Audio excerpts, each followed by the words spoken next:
আসবে কখন আসতে পারে কথা বলেন, কিন্তু আল্লাহর নবী যে কথা বললেন যার মধ্যে নেশা আছে তার সবগুলো হারাম। কিন্তু এই জ্বর বা তার সব যেটা খায় বেশি তারা হুজুররা, আর বিড়ি খায় সাধারণ মানুষ।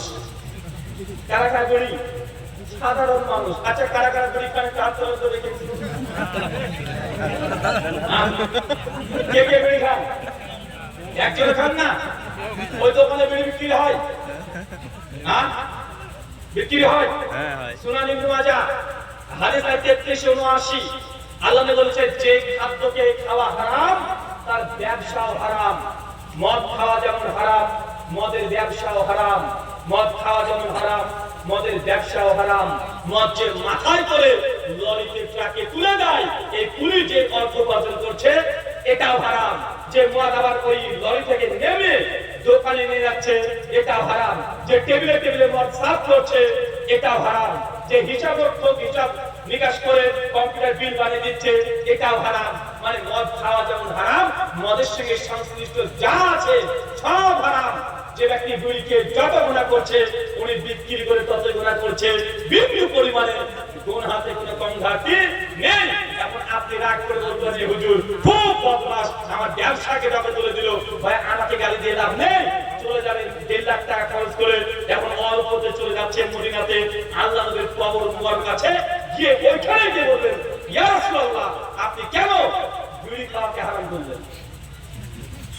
তাই উনি করে গেছেন। আমরা তো জাস্ট আপনি বাঙালি তাই বাংলাতে বলছি। নবী বলেছেন কুল্লু মুসকির খামরুন কুল্লু খামরুন হারামুন, যা খেলে নেশা হয় তার সব হারাম। মদ বিক্রি করা যেমন হারাম একইভাবে জর্দা বিক্রি করা হারাম, একইভাবে সিগারেট বিক্রি করা হারাম, তিরঙ্গা বিক্রি করা হারাম। যা খেলে নেশা হয় তার যা বিক্রি করবে সবগুলো হারাম। আমার পরে রাগ করে আমার পরে গুসা করে এক আনা লাভ হবে না। আমরা জাস্ট অনুবাদ করছি। জামে তিরমিজি হাদিস নম্বর 865 আল্লাহ বলেছেন কেউ যদি জেনে বুঝে 1 টাকা সুদ খায় মায়ের সঙ্গে জেনা করে যা পাপ ওই ব্যক্তি একাই তাই পাপ করে। এলাকাতে বন্ধন আছে না নাই? বন্ধন আছে না নাই? বন্ধন লোন নেওয়া হয় না? বন্ধন লোন তো অন্য কোনো লোন নয়, এটাকে বলা হয় বউ বন্ধুক লোন। আপনি পুরুষ মানুষ বড় বড় দাড়ি নিয়ে চলে যান অফিসের সামনে, 10 দিন বসে থাকেন, 1 টাকা লোন দেবে না। বউকে নিয়ে চলে যান, বউটাকে দেখলে 10,000 টাকা দিয়ে দিবে। আছে না নাই? আল্লাহ বলেছে যে জেনে বুঝে 1 টাকা সুদ খাবে সে মায়ের সঙ্গে জেনা করলে যে পাপ সেই পাপই করছে। জেনা মানে আপনি বুঝতে পারলেন না, মায়ের সঙ্গে নোংরামি করা, অসভ্য করা, ব্যভিচার করা, মায়ের সঙ্গে বিছানায় রাত কাটানো, এই গুনাহ যা আর বন্ধন থেকে লোন নেওয়া একই গুনাহ। কিন্তু আপনি এই গুনাহটাকে কেমন গুনাহ মনে করেন না?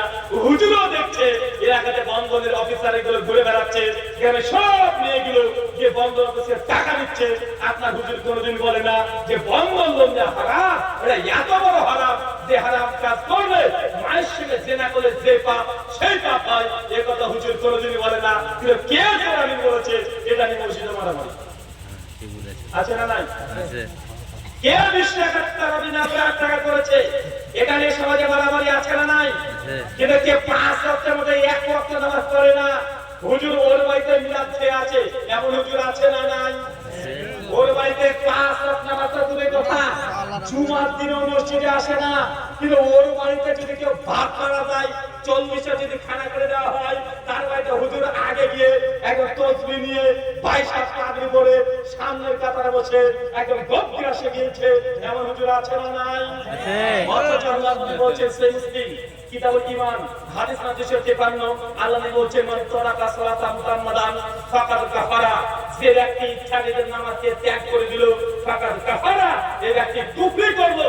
এই হাদিসের ব্যাখ্যা করতে গিয়ে শেখ ইমাম আহমদ ইবনে হাম্বল রাহিমাহুল্লাহ কিতাবুল উম্মের মধ্যে বলছে এখানে কাফারা অর্থ সে ব্যক্তি কাফের হয়ে গেল, মানে নামাজ যে পড়ে না এই ব্যক্তি কাফের। এই কথা কার? এই কথা কার?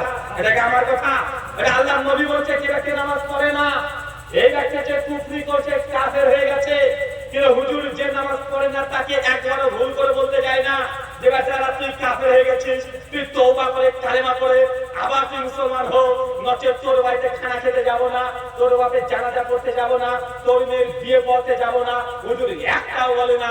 কিন্তু কে একটু চলে মসজিদে আমিন বলেছে, এটা হুজুরের আর সহ্য হচ্ছে না, আছে না নাই? আল্লাহ সুবহানাহু ওয়া তাআলা আমাদের মুসলিম উম্মাহকে কোনটা বড় গুনাহ কোনটা ছোট গুনাহ এগুলো বোঝার তৌফিক দান করে সকলে বলি আমিন। সম্মানিত সুধী, আপনাকে যে কথা বলছিলাম মনে রাখবেন, জান্নাত যাওয়ার জন্য আল্লাহ সুবহানাহু ওয়া তাআলা আমাদেরকে অনেকগুলো ইবাদতের কথা বলেছে। জাহান্নাম থেকে বাঁচার জন্য অনেকগুলো হারাম জিনিসকে নবী সাল্লাল্লাহু আলাইহি ওয়াসাল্লাম নিষেধ করেছে। শুধু মুখের ঠুনকো কথা দিয়ে জান্নাত যাওয়া যায় না। সুনান আবু দাউদ বলেন 4744 নম্বর হাদিস, আল্লাহর নবী বসে আছেন, সাহাবা রাদিয়াল্লাহু বসে আছেন। আবু হুরায়রা বলছেন যে আমরা নবীর সামনে বসেছিলাম, হঠাৎ নবী আমাদের কাছে ডাক দিচ্ছেন, আলোচনা করছেন, ওয়াজ করছেন। আল্লাহ নবী বলছেন, আল্লাহ যখন জান্নাতকে তৈরি করলেন তার ফেরেশতা জিবরিলকে ডাকলেন। চাচা কাকে ডেকেছে? জিবরিল। কথা বলেন কাকে? জিবরিলকে। কে ডেকেছে? আল্লাহ। কখন ডেকেছে? যখন জান্নাতকে আল্লাহ তৈরি করলেন। মানে জান্নাত সবসময় ছিল না, জান্নাতকে ক্রিয়েশন করা হয়েছে, ক্রিয়েট করা হয়েছে, সৃষ্টি করা হয়েছে। জান্নাতকে তৈরি করার পরে আল্লাহ জিবরিল ফেরেশতাকে ডেকে বলছে, জিবরিল আমি জান্নাতকে সৃষ্টি করেছি, যাও জান্নাতকে দেখে আসো একবার। ফেরেশতা জিবরিল তো হাসি মনে চলে গেছে, জান্নাতে প্রবেশ করে দেখছে দৃষ্টিনন্দন জান্নাত। জান্নাত দেখে চোখ জুড়িয়ে যাচ্ছে, এত সুন্দর এত চমৎকার জান্নাত। সঙ্গে সঙ্গে দেখে ছুটে আল্লাহর কাছে, আল্লাহ তুমি এত সুন্দর করে জান্নাতকে তৈরি করেছো, দুনিয়ার কোন মানুষ যদি জান্নাতের বর্ণনা একবার শোনে, কোন